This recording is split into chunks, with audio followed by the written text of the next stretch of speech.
जय जगन्नाथ बंधुगण आज आम जानिबा 8 अगस्त 2024 गुरुवार दिन मेष ठारू आरंभ करी मीन राशि पर्यंतर द्वादश राशि राशिफल विषय किंतु ता पूर्वर सर्वप्रथमे जानिबा आजिर पंजिका विषय। आज होची 8 अगस्त 2024 गुरुवार श्रावण शुक्ल पक्ष चतुर्थी कर्कट 24 दिन। आज उत्तरा फाल्गुनी नक्षत्र और कन्या चंद्र। आजिर शुभ बेला प्रातः 5:30 रु दिवा 7:14 पर्यंत। आजिर सूर्योदय प्रातः 5:29। आजिर सूर्यास्त संध्या 6:29। आज वृष राशि पुरुष और धनु राशि महिला मानक घात चंद्र एवं तुला और कुंभ राशि घात बार। आज मूला भक्षण निषेध। आज मूला भक्षण निषेध। तो बंधुगण आसंतु जानिबा आजिर राशिफल विषय।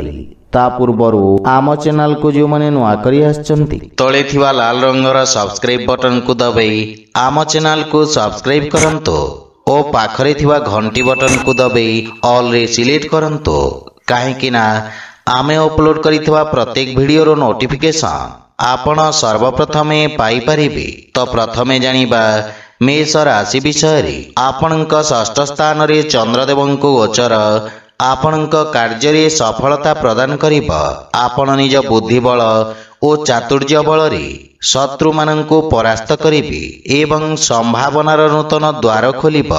योजनाबद्ध भाव रे करा जाइथिवा निवेश आर्थिक सफलता प्रदान करिब।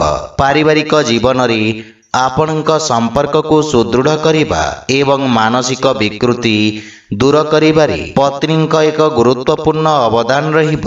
परिवार सदस्यंक पूर्ण सहयोग प्राप्ति हेब एवं नूतन कार्य आरंभ करिबारे आपणको सहाय्य करिबे।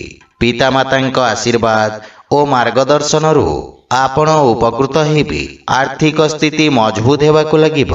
शेयर मार्केट आदि रे निवेश लाभदायक सिद्ध हेब एवं स्वास्थ्य अवस्था पुराना रोगरु मुक्ति मिलिब किंतु संक्रमण रु सावधान रुहंतु। आज आपण ओं हं हनुमते नमः मंत्र जप करंतु शुभ फल पाइबे। वृष राशि आपणक राशि रु पंचम भाव रे चंद्रदेवंको गोचर आपणको नूतन शक्ति एवं सकारात्मकता सहित आपणक कार्य क्षेत्र रे बड़ परिवर्तन आनिबार क्षमता प्रदान करिब। व्यवसाय विस्तार करबाको विशेषज्ञक परामर्श उपयोगी सिद्ध हेब एवं कार्य क्षेत्र रे विविधता आसिब। विद्यार्थी छात्र छात्री माने गुरुजनक समर्थन पाइबे। पारिवारिक जीवन रे संतान पक्षरु आकस्मिक सुखद समाचार प्राप्ति हेब एवं संतान आपणक आज्ञार पालन करिबे। व्यवसाय रे सान किंबा परिवार सदस्यंक परामर्श अनुसरण करी लाभ एवं विस्तार हेब। आपण संतानंक योजना गुडी करी पूर्ण समर्थन और सहयोग प्रदान करिबे। आर्थिक स्थिति उत्तम अनुकूल रहिछि। वाणिज्य व्यवसाय क्षेत्र रे आंशिक लाभर संभावना रहिछि एवं स्वास्थ्य अवस्था रे उच्च रक्तचाप किंबा मधुमेह रे पीड़ित रोगी आराम पाइबे। आज आपण गोमातांको खाइबाकू दियंतु सुफल पाइबे। मिथुन राशि आपणक चतुर्थ भाव रे चंद्रदेवंको गोचर आपणक सुख साधन रे ह्रास करिब। किछि अनावश्यक समस्या श्रुतः भाव रे उपजि पारे। कार्य क्षेत्र रे केही निज लोक आपणक विरुद्ध रे षडयंत्र करि पारंती सेथि पई विशेष सावधान रहंतु अन्यथा क्षतिर संभावना रहिछि। छात्र छात्री मानक पई एही समय सामान्य संघर्षपूर्ण रहिब एवं सफलता पाइबा पई छात्र छात्री मानंको अधिक परिश्रम करबाकू पड़िब। पारिवारिक जीवन रे किछि गृह उपकरण खराब हेबा कारणरू गृहर सुख सुविधा रे किछि व्याघात होई पारे। आपणक जीवन सामान्य चापग्रस्त रहिब किंतु वैवाहिक दाम्पत्य जीवन रे परस्पर मध्य रे उत्तम बुझाबणा रहिब किंतु छोट छोट कथा प्रति ध्यान दियंतु नहीं अन्यथा परिवार रे वाद विवाद उत्पन्न होई पारे। आर्थिक स्थिति क्षेत्र रे आर्थिक क्षतिर संभावना रहिछि सेथिपई असुरक्षित निवेशरू आपण दूरे रुहंतु एवं आर्थिक देवानेबारू दूरे रुहंतु। କିଛି ସ୍ୱାସ୍ଥ୍ୟଗତ ପରିବର୍ତ୍ତନର ମଧ୍ୟ ସମ୍ଭାବନା ରହିଛି। ସେଥିପାଇଁ ସ୍ୱାସ୍ଥ୍ୟାବସ୍ଥାର ବିଷୟ ଧ୍ୟାନ ରଖନ୍ତୁ। ଆଜି ଆପଣ ହନୁମାନ ଚାଳିଶାର ପାଠ କରନ୍ତୁ, ଶୁଭ ଫଳ ପାଇବେ। କର୍କଟ ରାଶି, ଆପଣଙ୍କ ତୃତୀୟ ଭାବରେ ଚନ୍ଦ୍ରଦେବଙ୍କ ଗୋଚର କାରଣରୁ ଆପଣଙ୍କ ପରାକ୍ରମରେ ବୃଦ୍ଧି ଘଟିବ। ଆପଣ ନିଜ ବ୍ୟବସାୟ କ୍ଷେତ୍ରରେ ଧ୍ୟାନ ଦେଇ ଭବିଷ୍ୟତର ଆହ୍ୱାନଗୁଡ଼ିକୁ ପୂରଣ କରିବା ପାଇଁ ରଣନୀତି ଉପରେ ଧ୍ୟାନ ଦେବେ। ବନ୍ଧୁମିତ୍ର ତଥା ଯୋଗ୍ୟ ବ୍ୟକ୍ତିଙ୍କ ପରାମର୍ଶ ସହାୟକ ସିଦ୍ଧ ହେବ। ଧାର୍ମିକ ଆଧ୍ୟାତ୍ମିକ କାର୍ଯ୍ୟ ପ୍ରତି ଆପଣଙ୍କ ରୁଚି ବଢ଼ିବ। ପାରିବାରିକ ଜୀବନରେ ଜୀବନ ସାଥୀଙ୍କ ସହିତ କିଛି ମନମାଳିନ୍ୟର ସ୍ଥିତି ରହିବ, କିନ୍ତୁ ପିତାଙ୍କ ସହଯୋଗରୁ ଆପଣ କାର୍ଯ୍ୟକ୍ଷେତ୍ରରେ ସଫଳତା ପାଇବେ ଏବଂ ତାଙ୍କ ମାର୍ଗଦର୍ଶନ ଓ ସମର୍ଥନ ଦ୍ୱାରା ଆପଣ ଉପକୃତ ହେବେ। ମାତା ତଥା ଜୀବନସାଥୀଙ୍କ ମଧ୍ୟରେ କିଛି ବିବାଦର ସମ୍ଭାବନା ରହିଛି, ଯାହା ପାରିବାରିକ କନ୍ଦଳ ସୃଷ୍ଟି କରିପାରେ। ଆର୍ଥିକ ସ୍ଥିତି କ୍ଷେତ୍ରରେ ଆଂଶିକ ଧନ ଲାଭ ବା ସମ୍ପତ୍ତିରୁ ଲାଭବାନ ହେବେ। ସ୍ୱାସ୍ଥ୍ୟାବସ୍ଥା ଉତ୍ତମ ଅନୁକୂଳ ରହିଛି ଏବଂ ଆପଣ ରୋଗରୁ ମୁକ୍ତି ପାଇବେ। ଆଜି ଆପଣ ସୂର୍ଯ୍ୟଦେବଙ୍କୁ ଜଳ ଅର୍ପଣ କରନ୍ତୁ, ଶୁଭ ଫଳ ପାଇବେ। ସିଂହ ରାଶି, ଆପଣଙ୍କ ଦ୍ୱିତୀୟ ଭାବରେ ଚନ୍ଦ୍ରଦେବଙ୍କ ଗୋଚର କାରଣରୁ ଆପଣଙ୍କ ସ୍ଥିତି ଅତ୍ୟନ୍ତ ଉତ୍ତମ ରହିବ। ଆପଣଙ୍କ ସାମାଜିକ ମାନ ସମ୍ମାନ ବୃଦ୍ଧି ପାଇବ। ସମସ୍ତ କାର୍ଯ୍ୟରେ ଆପଣ ଆଶାତୀତ ସଫଳତା ପାଇପାରିବେ। ଯଦି କୌଣସି ଆଇନଗତ ବିବାଦ ଥାଏ ତାହେଲେ ପରିସ୍ଥିତି ଆପଣଙ୍କ ପାଇଁ ଅନୁକୂଳ ରହିବ ଏବଂ ଆପଣଙ୍କୁ ନିଜ ଉଦ୍ୟମର ସକାରାତ୍ମକ ପରିଣାମ ପ୍ରାପ୍ତି ହେବ। ପାରିବାରିକ ଜୀବନରେ ପରିବାରର ସମ୍ପୂର୍ଣ୍ଣ ସମର୍ଥନ ଲାଗି ରହିବ। ଆପଣଙ୍କ ବ୍ୟବହାର, କୁଶଳତା ଏବଂ କଠିନ ପରିଶ୍ରମ କାର୍ଯ୍ୟରେ ସହାୟକ ହେବ ଏବଂ ଆପଣ ଭାଇ ଭଉଣୀଙ୍କ ପୂର୍ଣ୍ଣ ସମର୍ଥନ ପାଇବେ। ପ୍ରେମ ଜୀବନରେ ସତେଜତା ଅନୁଭବ କରିବେ। ଆର୍ଥିକ ସ୍ଥିତି ସ୍ଥିର ରହିଛି ଏବଂ ଖର୍ଚ୍ଚରେ ମଧ୍ୟ ନିୟନ୍ତ୍ରଣ ଲାଗି ରହିବ। ବାଣିଜ୍ୟ ବ୍ୟବସାୟ କ୍ଷେତ୍ରରେ ଆପଣ ଲାଭବାନ ହେବେ। ସ୍ୱାସ୍ଥ୍ୟାବସ୍ଥା ଉତ୍ତମ ଅନୁକୂଳ ରହିଛି, କିନ୍ତୁ ପିତାଙ୍କ ସ୍ୱାସ୍ଥ୍ୟାବସ୍ଥାର ସମ୍ପୂର୍ଣ୍ଣ ଯତ୍ନ ନିଅନ୍ତୁ।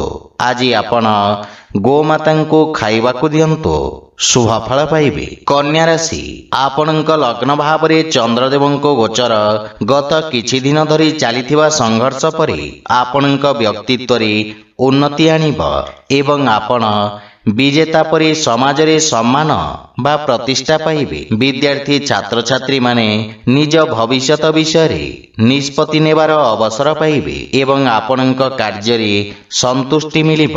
ପାରିବାରିକ ଜୀବନରେ ପରିବାର ଏବଂ ଭାଇ ଭଉଣୀଙ୍କ ସମ୍ପୂର୍ଣ୍ଣ ସମର୍ଥନ ଆପଣଙ୍କ ଉପରେ ଲାଗି ରହିବ। ବିଶେଷ କରି ପରିବାରର ବରିଷ୍ଠ ସଦସ୍ୟଙ୍କ ମାର୍ଗଦର୍ଶନ ଆପଣଙ୍କ ସମସ୍ତ କାର୍ଯ୍ୟ ସୁରୁଖୁରୁରେ ସମ୍ପନ୍ନ ହେବ। ଜୀବନସାଥୀଙ୍କ ସହିତ ଉତ୍ତମ ସମୟ ଅତିବାହିତ କରିବେ ଏବଂ ବିଦେଶରୁ ସୁଖଦ ସମାଚାର ପ୍ରାପ୍ତି ହେବାର ଯୋଗ ରହିଛି। ପାରିବାରିକ ସମ୍ପର୍କରେ ପ୍ରଗାଢ଼ତା ଆସିବ ଏବଂ ଆର୍ଥିକ ସ୍ଥିତିରେ ଉନ୍ନତି ହେବ। ନୂତନ ଆୟର ଉତ୍ସ ଉତ୍ପନ୍ନ ହେବ, କିନ୍ତୁ ସ୍ୱାସ୍ଥ୍ୟାବସ୍ଥା ସାମାନ୍ୟ ରହିବ ଏବଂ ଆପଣ ମାନସିକ ଚାପରୁ ମୁକ୍ତି ପାଇବେ। ଆଜି ଆପଣ ଅସହାୟ ଲୋକଙ୍କୁ ସାହାଯ୍ୟ କରନ୍ତୁ, ଶୁଭ ଫଳ ପାଇବେ। ତୁଳା ରାଶି, ଆପଣଙ୍କ ରାଶି ସ୍ଥାନରୁ ଦ୍ୱାଦଶ ଭାବରେ ଚନ୍ଦ୍ରଦେବଙ୍କ ଗୋଚର ଆପଣଙ୍କ ଅନାବଶ୍ୟକ ଖର୍ଚ୍ଚରେ ବୃଦ୍ଧି କରିବ। ଆର୍ଥିକ ଅବସ୍ଥା ଅସନ୍ତୁଳିତ ହୋଇପାରେ। ଆପଣଙ୍କ ସମସ୍ତ କାର୍ଯ୍ୟ ପୂର୍ଣ୍ଣ କରିବା ପାଇଁ ଆପଣଙ୍କୁ ପ୍ରୟତ୍ନ କରିବାକୁ ପଡ଼ିବ। ଅଳସୁଆ ଏବଂ ଅସାମଞ୍ଜସ୍ୟ ସ୍ଥିତି ଆପଣଙ୍କ କାର୍ଯ୍ୟରେ ବାଧା ସୃଷ୍ଟି କରିବ ଏବଂ ଆପଣଙ୍କୁ ଇଚ୍ଛାକୃତ ସଫଳତା ଅର୍ଜନ କରିବାରେ ବିଳମ୍ବ ହେବ। ପାରିବାରିକ ଜୀବନରେ ପାରିବାରିକ ଖର୍ଚ୍ଚ ବୃଦ୍ଧି ପାଇବ।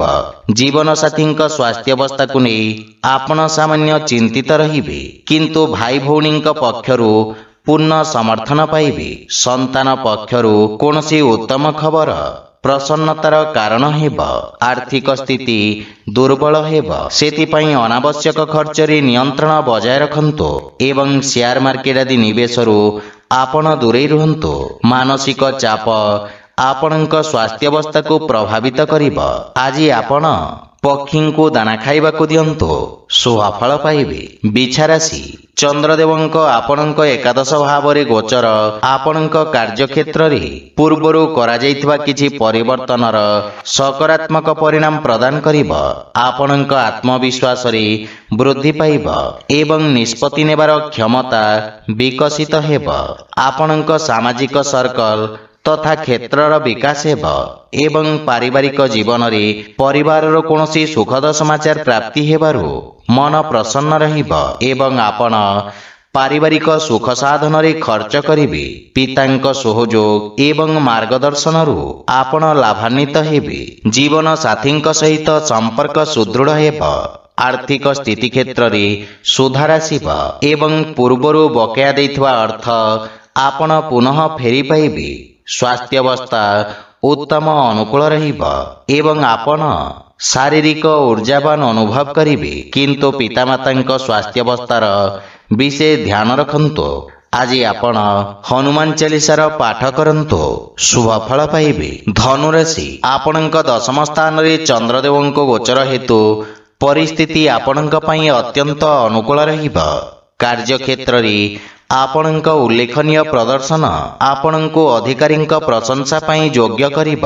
କାର୍ଯ୍ୟକ୍ଷେତ୍ରରେ କରାଯାଇଥିବା ପରିବର୍ତ୍ତନ ଗୁଡ଼ିକ ଆପଣଙ୍କୁ ସର୍ବୋତ୍ତମ ପରିଣାମ ପ୍ରଦାନ କରିବ, କିନ୍ତୁ ତରବରିଆ ନିଷ୍ପତ୍ତି ନେବା ଆପଣଙ୍କ ପାଇଁ କ୍ଷତିକାରକ ସିଦ୍ଧ ହେବ।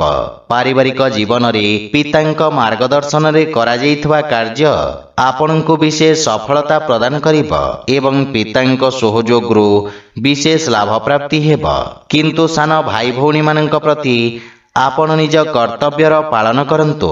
ଜୀବନସାଥୀଙ୍କ ସମ୍ବନ୍ଧରେ ପ୍ରଗାଢ଼ତା ଆସିବ ଏବଂ ପ୍ରେମ ଜୀବନରେ ସୁଖଦ ଅନୁଭୂତି ପ୍ରାପ୍ତି ହେବ।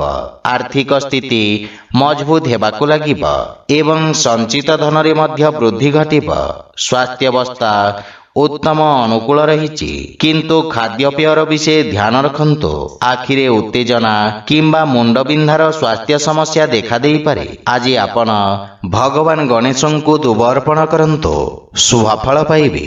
ମକର ରାଶି ଆପଣଙ୍କ ଭାଗ୍ୟ ଭାବରେ ଚନ୍ଦ୍ରଦେବଙ୍କ ଗୋଚର ଆପଣଙ୍କ ସମସ୍ତ କାର୍ଯ୍ୟରେ ଅଗ୍ରଗତି ଆଣିବ।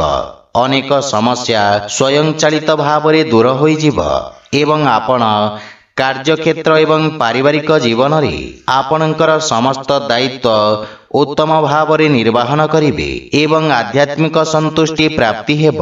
ବିଦ୍ୟାର୍ଥୀ ଛାତ୍ରଛାତ୍ରୀମାନେ ନିଜ ଲକ୍ଷ୍ୟ ହାସଲ କରିବେ, କିନ୍ତୁ ଭବିଷ୍ୟତକୁ ନେଇ କିଛି ଚିନ୍ତା ଆପଣଙ୍କ ପାଇଁ ଚାପଗ୍ରସ୍ତ ହୋଇପାରେ। ପାରିବାରିକ ଜୀବନରେ ଜୀବନ ସାଥୀଙ୍କ ଠାରୁ ଅଧିକ ଉପେକ୍ଷା ଆପଣଙ୍କୁ ଚିନ୍ତିତ କରିବ ଏବଂ ଭାଇ ଭଉଣୀଙ୍କ ସହଯୋଗରୁ ଏକ ଉଜ୍ଜଳ ଭବିଷ୍ୟତର ଦ୍ୱାର ଖୋଲିବ, କିନ୍ତୁ ପିତାମାତାଙ୍କ ସ୍ୱାସ୍ଥ୍ୟ ପ୍ରତି ବିଶେଷ ଧ୍ୟାନ ରଖନ୍ତୁ। ଆର୍ଥିକ ସ୍ଥିତି ସାମାନ୍ୟ ରହିଛି, କିନ୍ତୁ ଆଶାତୀତ ଲାଭ ପ୍ରାପ୍ତି ହେବ ଏବଂ ଆକସ୍ମିକ ଧନଲାଭର ଯୋଗ ରହିଛି। ଯେକୌଣସି ନିବେଶ ପୂର୍ବରୁ ପିତାମାତାଙ୍କ ପରାମର୍ଶ ଅବଶ୍ୟ ନିଅନ୍ତୁ। ସ୍ୱାସ୍ଥ୍ୟାବସ୍ଥା ଉତ୍ତମ ହେବାକୁ ଲାଗିବ ଏବଂ ପୂର୍ବରୁ ଥିବା ସ୍ୱାସ୍ଥ୍ୟ ସମସ୍ୟାରୁ ଆପଣ ମୁକ୍ତି ପାଇବେ। ଆଜି ଆପଣ ବଜରଙ୍ଗ ବାଣ ପାଠ କରନ୍ତୁ, ଶୁଭଫଳ ପାଇବେ। କୁମ୍ଭ ରାଶି ଆପଣଙ୍କ ଅଷ୍ଟମ ଭାବରେ ଚନ୍ଦ୍ରଦେବଙ୍କ ଗୋଚର ଆପଣଙ୍କ ମାନସିକ ଶାନ୍ତିକୁ ବିଚଳିତ କରିବ। ସେଥିପାଇଁ ସମସ୍ୟାଗୁଡ଼ିକୁ ନିଜ ଉପରେ ପ୍ରଭାବୀ ହେବାକୁ ଦିଅନ୍ତୁ ନାହିଁ। ଆପଣଙ୍କ ଦୂରଦୃଷ୍ଟି ଏବଂ ସହାନୁଭୂତିପୂର୍ଣ୍ଣ ବ୍ୟବହାର ଦ୍ୱାରା ଆପଣ ସମସ୍ତ ସମସ୍ୟାକୁ ଦୃଢ଼ତା ସହିତ ସମ୍ମୁଖୀନ କରିବେ ଏବଂ ଆପଣଙ୍କ ସାମାଜିକ ଲକ୍ଷ୍ୟ ହାସଲ କରିବେ। କାର୍ଯ୍ୟକ୍ଷେତ୍ରରେ ସହକର୍ମୀଙ୍କ ସହିତ ମତଭେଦର ସ୍ଥିତି ରହିବ। ପାରିବାରିକ ଜୀବନରେ ଆପଣ ପୂର୍ଣ୍ଣ ସାହସ ସହିତ ବୈବାହିକ ଜୀବନରେ ଆସୁଥିବା ସମସ୍ୟାର ସାମ୍ନା କରିବେ। ଜୀବନସାଥୀଙ୍କ ବ୍ୟବହାର ଆପଣଙ୍କୁ ମାନସିକ ସ୍ତରରେ ଯନ୍ତ୍ରଣା ଦେଇପାରେ। ଭାଇ ଭଉଣୀଙ୍କ ପାଇଁ ମଧ୍ୟ ସମୟ ଅନୁକୂଳ ନୁହେଁ ଏବଂ ଆର୍ଥିକ ସ୍ଥିତି କ୍ଷେତ୍ରରେ ଆର୍ଥିକ ଲାଭ ପ୍ରାପ୍ତି ହେବ, କିନ୍ତୁ ଖର୍ଚ୍ଚର ଅଧିକତା ଆପଣଙ୍କୁ ଚିନ୍ତାରେ ପକାଇପାରେ।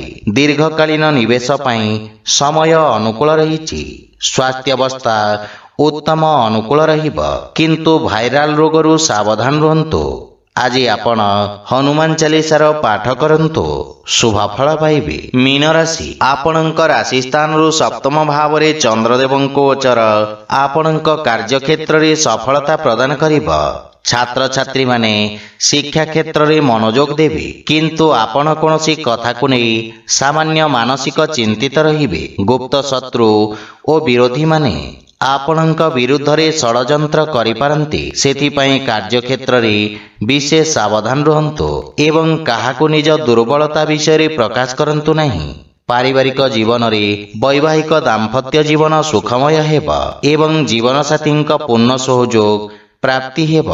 ସକାରାତ୍ମକ ଚିନ୍ତାଧାରା ଆପଣଙ୍କ ଆତ୍ମବିଶ୍ୱାସରେ ବୃଦ୍ଧି କରିବ। ପ୍ରେମ ଜୀବନରେ ସମ୍ପର୍କରେ ପ୍ରଗାଢ଼ତା ଆସିବ ଏବଂ ପରସ୍ପର ମଧ୍ୟରେ ଉତ୍ତମ ସାମଞ୍ଜସ୍ୟ ସ୍ଥାପିତ ହେବ। ଆର୍ଥିକ ସ୍ଥିତି ମଧ୍ୟମ ଧରଣର ରହିବ, କିନ୍ତୁ ଅନାବଶ୍ୟକ ଖର୍ଚ୍ଚରେ ବିଶେଷ ନିୟନ୍ତ୍ରଣ ରଖିବା ଉଚିତ, ଅନ୍ୟଥା ଆପଣଙ୍କ ଆର୍ଥିକ ସ୍ଥିତି ଦୁର୍ବଳ ରହିବ। ସ୍ୱାସ୍ଥ୍ୟାବସ୍ଥା ଉତ୍ତମ ଅନୁକୂଳ ରହିଛି। ଆଜି ଆପଣ ଗରିବ ଲୋକଙ୍କୁ ଭୋଜନ ଦାନ କରନ୍ତୁ, ଶୁଭଫଳ ପାଇବେ। ତ ବନ୍ଧୁଗଣ, ଏହା ଥିଲା ଆଜିର ରାଶିଫଳ ବିଷୟରେ। ଯଦି ଭିଡ଼ିଓଟି ଆପଣମାନଙ୍କୁ ଭଲ ଲାଗିଥାଏ, ଲାଇକ୍, ସେୟାର ଓ କମେଣ୍ଟ କରି ଜଣାନ୍ତୁ ଏବଂ ଆମ ଚ୍ୟାନେଲକୁ ସବସ୍କ୍ରାଇବ୍ କରନ୍ତୁ। ଜୟ ଜଗନ୍ନାଥ।